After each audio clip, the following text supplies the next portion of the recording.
रखूंगा कुछ चीजें। ये वचन को पहले पढ़ते हैं जी। और हम टेढ़े और दुष्ट मनुष्य से बचे रहे। ओके, हम से मेरा मतलब है मसीह समाज जी। क्योंकि हर एक में फिर से विश्वास। पढ़िए, फिर से पढ़िए। और हम टेढ़े और दुष्ट मनुष्य से बचे रहे क्योंकि हर एक में विश्वास नहीं। मसीह समाज में आज सबसे बड़ी दिक्कत यह है कि मसीह समाज में आज कईयों के पास में विश्वास नहीं है। दूसरे शब्दों में जो स्क्रिप्चर का कॉन्टेक्स्ट में स्टडी करना है वो ना के बराबर है। जिसके चलते हो क्या रहा है मैं आपको बताता चलूं। हो ये रहा है कि वो वचन को नहीं समझ रहे, और जो हम जैसे 10% वाले जब वचन का प्रचार करते हैं उनको हम गलत लगते हैं। बिल्कुल साफ पौलुस कहता है कि हम टेढ़े और दुष्ट मनुष्यों से बचे रहे। वजह क्या कहता है? क्योंकि कईयों में विश्वास नहीं है। मैं चाहता हूं कि मेरी ये आज की वीडियो, मैं नहीं जानता कि कहां तक और कितनी तादाद में इसको देखी जाएगी। मेरी रिक्वेस्ट है कि मसीह की देह इस तरीके से टेढ़े लोगों से बचे, इस तरीके से दुष्ट लोगों से बचे, क्योंकि 90% pastors, preachers and convention speakers अपने अपने सदस्यों को स्टार्टिंग पॉइंट की शिक्षा ही दे रहे हैं। अगर आपको ये पोस्टर दिख रहा होगा, जी हां, जिसके चलते मैं समझता हूं कि आज आपको इनके बीच में से आपको निकालूंगा। जानते हो स्टार्टिंग पॉइंट की टीचिंग कहां कहां चलती है? सेमिनार्स चलाते हैं, ओपन एयर मीटिंग्स चलाते हैं, यूथ रिट्रीट्स चलाते हैं, विदेशी सेवकों को बुलाते हैं, विद फास्टिंग पहाड़ों पर चले जाते हैं। इन सब के पीछे का मकसद एक ही होता है, और वो क्या होता है? रखने जा रहा हूं। आत्मा से भर दे, आत्मा से छू ले, आत्मा का दान दे दे। और फिर उसके बाद में कुछ ऐसी अनबिब्लिकल एक्सपीरियंसेस ये कर लेते हैं जिसको कहते हैं कि मेरे हाथ में गोल्ड डस्ट आ रहा है। फिर कुछ लोग लाफिंग स्पिरिट के शिकार हो जाते हैं। ऐसे किसी भी प्रकार की बातें 120 की कलीसिया जो उस वक्त में स्टार्ट हुई थी, ऐसा कोई बकवास वो नहीं करते थे। मैं वापस कहता हूं कि हमारे पास में जो कहते हैं ना, the final canon of the Bible, ये आ चुकी है। पतरस ने, पौलुस ने, कभी किसी ने ऐसे किसी प्रकार की एक्सपीरियंसेस नहीं की थी। और जब नहीं की थी तो फिर ये आज क्यों? ऊपर से ब्रेकिंग कर्सेस, वॉमिटिंग स्पिरिट, कहते हैं कि जिसको भी उल्टी हो रही है और हो चुकी है, इसका मतलब यह है कि आपका श्राप टूट गया है, आपके ऊपर से बंधन जा चुके। तो मेरे दोस्तों, मैं आपको बता दूं, ये बिल्कुल नॉन बिब्लिकल है। ये कौन से लोग हैं? ये नकली वाले लोग हैं। ये कौन से लोग हैं कि असली के सामने लूसीफर ने नकली को लाके खड़ा कर दिया। और आप जब ऐसी कोई एक्टिविटी देखिए, ये जो एक्टिविटीज होती है ना, बहुत ध्यान से सुनिए, ये 120 का पार्ट नहीं है। ऐसे जितने भी एक्टिविटीज करते हैं ना, ये 120 का पार्ट नहीं है। इनमें से कोई भी एक्टिविटीज 120 की कलीसिया का पार्ट नहीं है। आइए इसको पढ़ते हैं जी। और विधियों का वो लेख, और विधियों का वह लेख जो हमारे नाम पर और हमारे विरोध में था, मिटा डाला और उसको क्रूस पर कीलों से जड़कर सामने से हटा दिया है। आपके जितने भी श्राप है ना, इसके हिसाब से वो तोड़ दिए गए। आगे बढ़िए। और उसने प्रधानताओं और अधिकारों को अपने ऊपर से उतारकर उनका खुल्लम खुल्ला तमाशा बनाया और क्रूस के कारण उन पर जय जयकार की ध्वनि सुनाई। ओके, इनका वॉल्यूम थोड़ा सा कम कर देना, वहां से कर देना, सेकंड वॉल्यूम है। लिखा है कि no need of breaking generation curses. जानते क्यों? 2 कुरिन्थियों 5:17 लिखा है जी। यदि कोई मसीह में है तो वह नई सृष्टि है, Perfect. पुरानी बातें बीत गई है, देखो वे सब नई हो गई। परफेक्ट। लिखा है यदि कोई मसीह में तो वो नई सृष्टि है, पुरानी बातें बीत गई, देखो वो सब नहीं हो गई। मैंने क्या कहा था? पौलुस क्या कहता है? 2 कुरिन्थियों 11:3 में कहता है कि मैं डरता हूं कि जैसे सांप ने अपनी चतुराई से हवा को बहकाया, कहीं तुम्हारी सिद्धाई, सिंप्लिसिटी, कहीं ये खराब ना कर दे। आप लोगों की सिंप्लिसिटी को खराब कर रहा है ये, ऐसे कॉन्सेप्ट लाकर। मैं वापस कह देता हूं, ये सब चलेगा और बड़ी तादाद में चलेगा।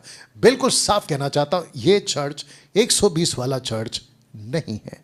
ये एक्टिविटीज वाला चर्च पवित्र आत्मा का चर्च नहीं है। मैं यहीं से कह देता हूं, ऐसी प्रैक्टिस जो भी करता है वो रैप्चर में नहीं जाएगा। बिल्कुल साफ है, क्योंकि आत्मा ही गलत है। Okay, now asking angel ministry, angelic ministry, asking angelic ministry, स्वर्गदूतों की सेविकाएं को मांगने वाली बात है जी। पढ़िए। कोई मनुष्य दीनता और स्वर्गदूतों की पूजा करके तुम्हें दौड़ के प्रतिफल से वंचित न करे। कौन सी दौड़? एक्ट चैप्टर 2:4, एक्ट 1:8 नहीं है ये एक्ट चैप्टर 2 का 4 है। लिखा है कि तुम दौड़ रहे हो, जिस पूजा करके तुम्हें दौड़ के प्रतिफल से वंचित ना करे। हाँ, ऐसा मनुष्य देखी हुई बातों में लगा रहता है। आपको स्वर्गदूतों को नहीं देखना है और ना ही आपको मांगना है। आपको पता है नकली यानी कि असली कलीसिया 120 नकली कलीसिया ऐसी वाली, ये क्या कहते हैं? देखो स्वर्गदूतों को मैंने देखा, मैंने दर्शन देखा, मैंने स्वप्न में देखा। ऐसे किसी प्रकार का दर्शन और स्वप्न आपको नहीं मांगना है। ये बिल्कुल वचन के खिलाफ है। दानियल भाई, क्या स्वर्गदूत आज नहीं आ सकते? किसने मना किया? बिल्कुल आ सकते हैं, लेकिन आप क्यों मांग रहे हो? अगर स्वर्गदूत को भेजना होगा तो प्रभु खुद भेजेगा, और उसके पीछे मकसद होता है। आपको स्वप्न देखना है, आपको स्वप्न देखना है, आपको नहीं मांगना है। अगर स्वप्न में परमेश्वर बात करना चाहता है, जैसे बात किया मरियम के पति यूसुफ से, जोसेफ से बात किया, यूसुफ, ऐसे कई चेले हैं बाइबल में, ओल्ड टेस्टमेंट में, न्यू टेस्टमेंट में, परमेश्वर स्वप्नों के द्वारा बातें करता था। मैं उसके खिलाफ नहीं हूं। मेरा क्वेश्चन ये है कि तुम क्यों मांग रहे हो जबरदस्ती, जबकि परमेश्वर देना चाहता है वो देगा। तुमको लूसीफर दर्शन दे देगा, तब क्या करोगे? जिसके लिए एक कॉन्सेप्ट और चलता है, और वो कॉन्सेप्ट का नाम है अनॉइंटिंग, जिसके चलते आपको पता होगा अभिषेक अभिषेक अभिषेक अभिषेक अभिषेक उतर रहा है, अभिषेक आ रहा है, अभिषेक भर रहा है, गीतों में अभिषेक, प्रचार में अभिषेक, और ऐसे न जाने कितने कॉन्सेप्ट हैं। कहते मैं किसी वर्शिपर को सुन रहा था, उसकी आवाज में अभिषेक था। ए पागल, वो अभिषेक नहीं है, वो आवाज परमेश्वर ने दी है, इसलिए उसकी आवाज खूबसूरत है। आप उसको अभिषेक का नाम कैसे दे सकते हैं? उसके ऊपर जो पवित्र आत्मा है वही पवित्र आत्मा तेरे अंदर है। अरे उसके गीत ने मुझे ब्लेस किया, ये बोलो। उसके गीत में अनॉइंटिंग था, ये मत बोलो। बाप रे, ऐसे किसी भी कॉन्सेप्ट वाला चर्च मसीह का नहीं हो सकता, 120 का नहीं हो सकता। शोफार फूकने से अभिषेक आता है, ये आपको किसने बोला? महाराष्ट्र में एक वर्शिप लीडर है, मैं नाम इसलिए नहीं ले रहा हूं क्योंकि वहां से अभी तक मेरा नाम नहीं लिया गया, इसलिए मैं नहीं ले रहा हूं, बट समझदार को इशारा काफी है। वो वर्शिप करते वक्त में शोफार फूकेगा, ऐसा वाला, ये देख लीजिए, और फिर कोई पीछे म्यूजिक बजाएगा या ड्रम बजाएगा, और फिर पूरे पब्लिक को कहेगा चीख चीख के ताली बजाओ, और फिर कहता है कि लो पवित्र अभिषेक उतर रहा है। क्या बकवास है! पेंतेकोस्त के दिन अभिषेक, पवित्र आत्मा, जो भी आपको बोलना है, एक साथ, जिसको कहते हैं ना पैकेज ऑफ सैल्वेशन, एक साथ हो चुका था। ये अलग से क्यों? साथ ही साथ दोस्तों मैं आपको बताता चलूं कि एक और नाटक चल रहा है, वो ये है कि जूविश प्रेयर शॉल, जिसको कहते हैं तलित, तलित, ऐसा कुछ ओढ़ते हैं। ये आप देख रहे होंगे, मैं आपको पहला लाइट से कर देता हूं। ये ऐसा कुछ लगाते हैं, ये देख लीजिए, ऐसा कुछ लगाते हैं, और कहते हैं कि जब मैं इसको ओढ़ता हूं तो अभिषेक आएगा, मैं इसको ओढ़कर प्रार्थना करूंगा तो आपके ऊपर जो है अभिषेक आएगा। ये टोटल बकवास है। आज मैं आपको क्लियर करता हूं कि ये क्यों दिया गया था यहूदियों को। पढ़िए the book of numbers chapter 15 verse 38 जी। इजराइलियों से कहे कि अपनी पीढ़ी पीढ़ी में अपने वस्त्र के कोर पर झालर लगाया करना। वस्त्रों के कोर पर झालर लगाए। जो कपड़े तुम पहनते हो ना, उस कपड़े की जो कोना है, जो छोर है, आखिरी का कोना, उसके ऊपर झालर लगाया करो, झालर जी। और एक एक कोर की झालर पर एक नीला फीता लगाया करना, और वह तुम्हारे लिए ऐसी झालर ठहरे जिससे जब जब तुम उसे देखो, एक सेकंड, तुम जब जब उसे देखो तब तब यहोवा की सारी आज्ञाएं तुम में स्मरण हो जाए। उसकी वजह क्या है? मैं बीच में बात कर रहा था, जो इजरायली लोग हैं उनसे बात कर रहा था, उन्होंने कहा कि उस वक्त में बाइबल नहीं हुआ करती थी। उनके पास जो बाइबल होती थी वो सिर्फ याजकों के पास होती थी, हाई प्रीस्ट के पास होती थी, वो पढ़ते थे, उनके पास में नहीं होती थी। तो ऐसे कोई तरीके निकाले थे परमेश्वर ने उनको याद दिलाने के लिए कि तुम जब जब इसको पहनो तो तुमको व्यवस्था याद आए। आगे पढ़िए। और तुम उनका पालन करो। हाँ। और तुम अपने अपने मन और अपनी अपनी दृष्टि के वश में होकर, तुम अपने अपने मन और दृष्टि के वश में होकर वे विचार ना करते हुए फिरो जिससे करते आए हो, माफ करना, जैसे करते आए हो, परंतु तुम यहोवा के सब आज्ञाओं का स्मरण करके उनका पालन करो और अपने परमेश्वर के लिए पवित्र बनो। अब आपको पता चला कि कपड़ा क्यों पहनते थे? थोड़ा पीछे जा रहा हूं। आपको पता चला कपड़ा क्यों पहनते थे? ऐसा वाला जिसको आज लोगों ने ऐसा उल्लू बनाया। अभी आपने क्या पढ़ा था? यहूदी कहते हैं लेकिन है नहीं, झूठे यहूदी हैं ये। वैसे ही यहां पर भी कुछ कपड़ा लाते हैं और कहते हैं कि इसको पहनने से हमारे ऊपर जो है अभिषेक आ जाएगा। टोटल बकवास है। तो वापस कहता हूं, अगर ऐसी कोई एक्टिविटीज वाला पास्टर आपके आसपास के शहर में है या आपके चर्च में आप वहां जाते हैं वहां हो रहा है, तो मैं बिल्कुल साफ शब्दों में कहना चाहता हूं 120 के कलीसिया का वो पार्ट नहीं है। शैतान की सभा, आपने अभी पढ़ा, मैंने रखा था, शैतान की सभा है वो। कैसे आप बोल सकते हैं कि ये एक्टिविटीज पवित्र आत्मा का? बिल्कुल नहीं ना। दोस्तों, एक शॉकिंग ट्रूथ आपके बीच में रखना चाहता हूं, आग का बपतिस्मा, क्योंकि मैं समझता हूं कि इसको भी लेकर बहुत सारे लोगों की गलत फहमी है कि आग का भी बपतिस्मा होता है। अब ये कैसे है, मैं आपको क्लियर कर देता हूं कि ये कैसे होता है, तो जिसके चलते आपके बीच में रखता चलूं कि ये होता कैसे है। ओके, आइए कुछ बातों को रखते हैं फिर समझाते हैं। आग का बपतिस्मा, मैं समझता हूं कि पेंटिकोस्टल, कैरिस्मेटिक, बहुत सारे चर्चेस, इंडिपेंडेंट और आजकल के सो कॉल्ड जो भी पॉपकॉर्न की तरह भी उछल उछल के जो अपना नाम डॉक्टर, अपोस्तल, पता नहीं क्या क्या रख लेते हैं, ऐसे लोगों के लिए ये जो मेरा वीडियो है, अभी जो एडिट वीडियो भी अगर आप देख रहे होंगे तो ये उनके मुंह पे तमाचा है। इसलिए मैंने लिखा है कि शॉकिंग ट्रूथ। बहुत ध्यान से सुनिएगा। डैनियल भाई, आपकी जो लैंग्वेज है वो सेवकों की तरह नहीं होगी मेरे भाई, क्योंकि जिस सेवक को तुम समझ रहे हो वो 120 वाला नहीं है, वो 120 वाला नहीं है। यीशु डांटते थे, मैं भी डांटता हूं।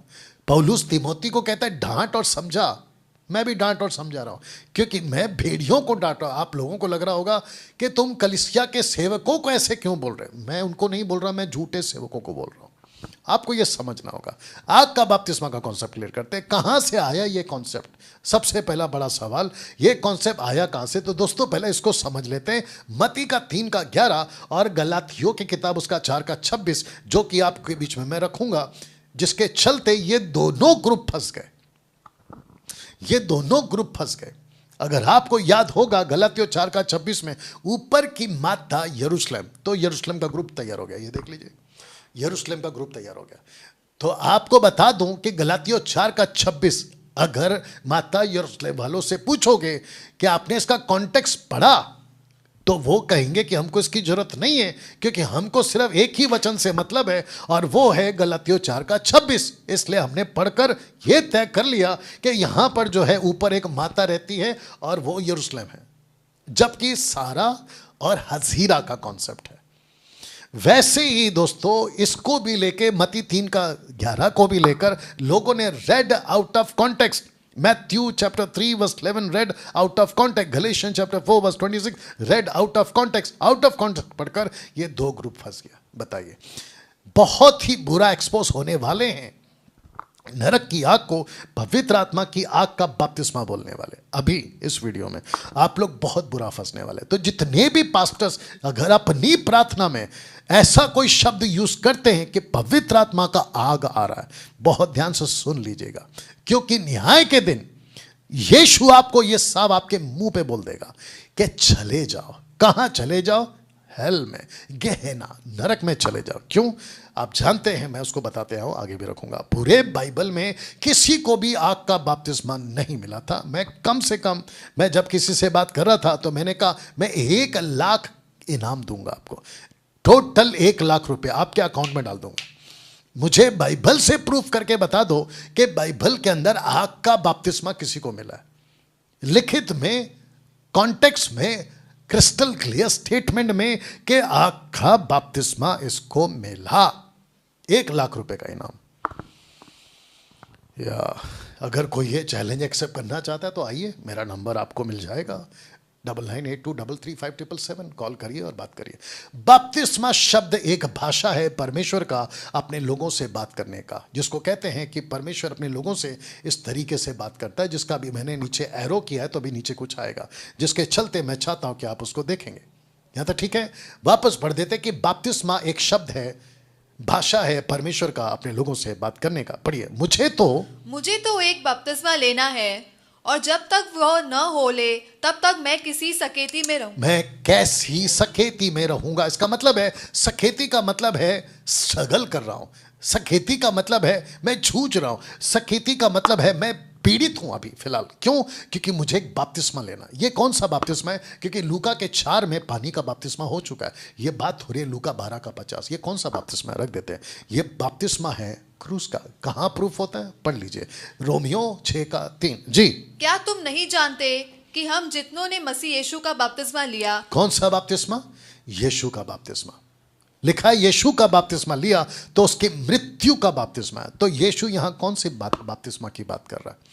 मृत्यु की बपतिस्मा की। ये एक लैंग्वेज है, जैसे मैंने आपको कहा बपतिस्मा शब्द भाषा है परमेश्वर का अपने लोगों से बात करने का, और ये उसका एक प्रूफ है। आइए इसको भी पढ़ते हैं। हे भाइयों, मैं नहीं चाहता कि तुम इस बात से अज्ञात रहो कि हमारे सब बाप दादे बादल के नीचे थे और सबके सब समुद्र के बीच से पार हो गए और सबने बादल में और समुद्र में मूसा का बपतिस्मा लिया। किसका बपतिस्मा लिया? मूसा का बपतिस्मा लिया। यहां भी बपतिस्मा शब्द एक भाषा है, एक भाषा है। अगर आप इसको ठीक से देखोगे, बादल में, समंदर में, मूसा का बपतिस्मा, क्रूस का बपतिस्मा, जिसके चलते अब आपके बीच में पवित्र आत्मा का बपतिस्मा या नरक का बपतिस्मा, अगर आपको यह समझना है तो आपको मेरे साथ में आगे बढ़ना होगा।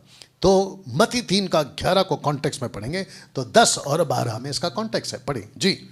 और अब कुल्हाड़ा पेड़ों की जड़ पर रखा हुआ है, इसलिए जो जो पेड़ अच्छा फल नहीं लाता वह काटा और आग में झोंका जाता है। ये कौन सा आग है? ये न्याय का आग है, ये गहना है, यानी कि हेल। आगे, मैं तो पानी से तुम्हें मन फिराव का बपतिस्मा देता हूँ, परंतु जो मेरे बाद आने वाला है वह मुझसे शक्तिशाली है, मैं उसकी जूती उठाने के योग्य नहीं। वह तुम्हें पवित्र आत्मा 120 को दे चुका है। ओके, आग से भी और आग से बपतिस्मा। एक है पवित्र आत्मा और बीच में जब और आता है तो इसका मतलब है टॉपिक चेंज हो गया है, और वो है आग का बपतिस्मा। अभी इसका कॉन्टेक्ट कौन सा है?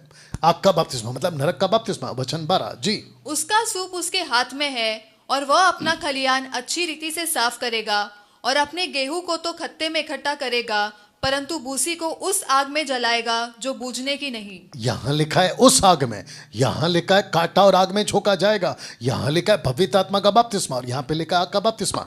पवित्र आत्मा के बपतिस्मा को आग के बपतिस्मा के साथ में जोड़ा है जॉन द बैप्टिस्ट ने, यीशु ने नहीं जोड़ा है। अभी मैं प्रूफ करूंगा।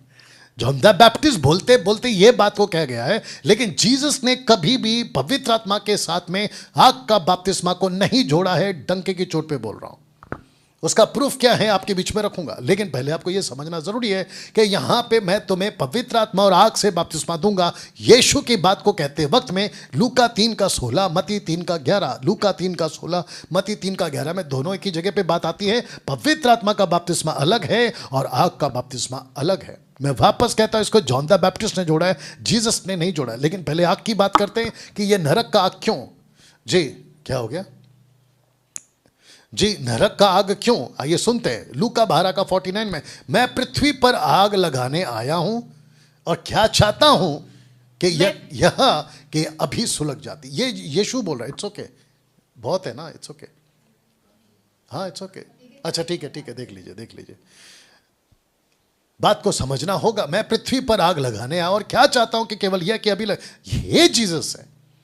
यहां जीसस ने बपतिस्मा को पवित्र आत्मा के बपतिस्मा के साथ में नहीं जोड़ा है, जैसे जॉन ने जोड़ा है। अब ये इसको भी पढ़ते हैं, इब्रू 12 का 29।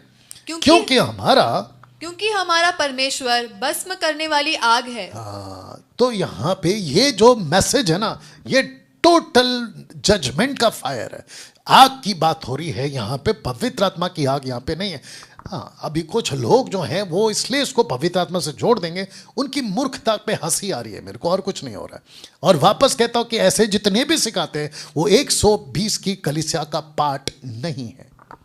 शैतान की सभा है, जैसे आपको मैं पढ़वा चुका हूं जी। 1 कुरिन्थियों 3 का 12, यहां पे भी आग आएगा, लेकिन ये आग भी पवित्र आत्मा का नहीं, ये भी आग न्याय का है जी, परखने वाली आग। यस। और यदि कोई इस नेव पर सोना या चांदी या बहुमूल्य पत्थर या काठ या घास या फूस का रद्दा रखता है तो हर एक का काम प्रकट हो जाएगा, क्योंकि वह दिन उसे बताएगा।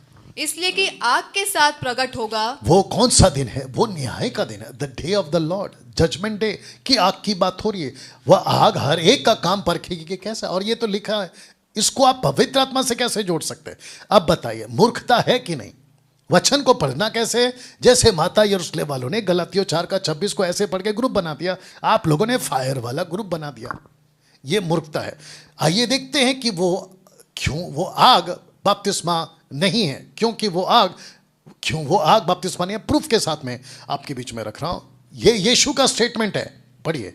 क्योंकि यूहन्ना ने तो पानी में बपतिस्मा दिया है, परंतु थोड़े दिन के बाद तुम पवित्र आत्मा से बपतिस्मा पाओगे। ओके, अब ये पतरस बोल रहा है। यीशु का ही स्टेटमेंट को पतरस बोला प्रेरितों के 11वें अध्याय में।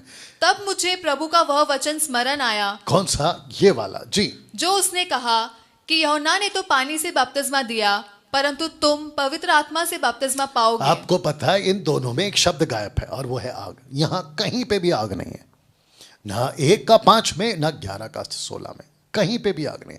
फिर कैसे कह सकते हो कि पवित्र आत्मा का आग है? कैसे कह सकते हो कि आग से बपतिस्मा मिलेगा? एक्ट चैप्टर 2:4, एक्ट चैप्टर 10:44 में दोनों भी जगहों पर आग का बपतिस्मा नहीं है। कुरनेलियुस को भी आग का बपतिस्मा नहीं मिला और इनको भी आग का बपतिस्मा नहीं मिला। अब कुछ अधूरे ज्ञान के सेवक और जो कॉन्टेक्स्ट के बाहर बाइबल को पढ़ते कहते हैं कि आग की जीभ तो उतरी थी, आग की जीभ उतरी थी, मैंने कब मना किया? और कहाँ मैं मना करा? लेकिन आग की जीभ का बात नहीं किया ना। 3:11 में बात किया है बपतिस्मा की। मैं उसकी बात कर रहा हूं। आप इसको उसके साथ कैसे जोड़ सकते हो? फिर वापस कहूंगा, गो एंड ड्रिंक मिल्क, जाके दूध पियो। ओके, अनपढ़ और चंचल लोग उनके अर्थों को भी पवित्र शास्त्र की और बातों की ना खींचतान कर अपने ही नाश का कारण बनाते। वचन के खींचतान करने वालों ने, आपके बीच में एरो आ गया, कहते हैं I bring fire on you. फिर कहते हैं लेट देयर बी फायर। फिर कहते हैं I cover them with fire. फिर कहते हैं how to fill with fire.